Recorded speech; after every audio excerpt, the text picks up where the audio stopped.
ভোলায় ১৩ দিনেও মেলেনি জেলে সহায়তার চাল।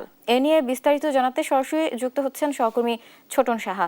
ছোটন, জেলেদের হাতে এখনো কেন চাল পৌঁছেনি এবং এ ব্যাপারে আসলে কি বলছেন মৎস্য বিভাগ? আপনার কাছে কি তথ্য আছে জানাবেন।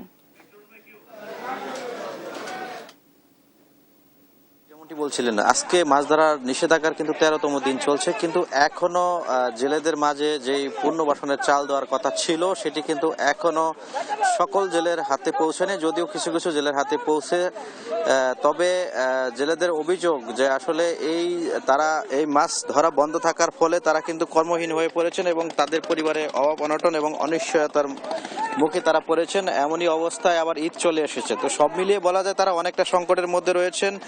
এই জেলে পুনর্বাসনের চাল বরাদ্দ বিতরণ না করার ফলে তো সেই পরিপ্রেক্ষিতে অনেক জেলে আবার এই নিষেধাজ্ঞা অমান্য করে আমরা দেখছি, কিন্তু নদীতে মাছ শিকার করছে।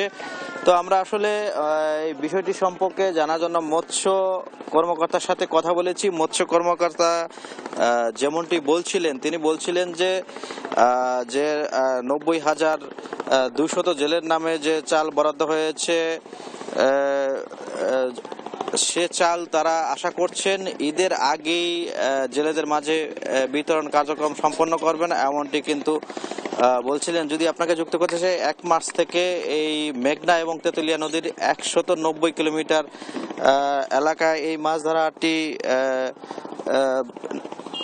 বন্ধ রাখা হয়েছে ইলিশের এই অভয়াশ্রম রক্ষায়। অর্থাৎ দেশে যে 6টি অভয়াশ্রম রয়েছে তার মধ্যে 2টি অভয়াশ্রম কিন্তু এই ভোলা জেলায়, বিশেষ করে মেঘনা নদীর হচ্ছে 90 কিলোমিটার এবং তেঁতুলিয়া নদীর কিন্তু 100 কিলোমিটার। তো যার পরিপ্রেক্ষিতে জেলেরা বেকার, যেহেতু তাদের এই মাছ ধরার উপরই জীবিকা, তো তারা আশা প্রকাশ করছেন এই অতি দ্রুত যাতে এই জেলে পুনর্বাসনের চাল তাদের মাঝে বরাদ্দ বিতরণ করা হয়। তো এই ছিল আমার কাছে চাল বিতরণ যে হয়নি 13 দিনেও তা নিয়ে সর্বশেষ তথ্য।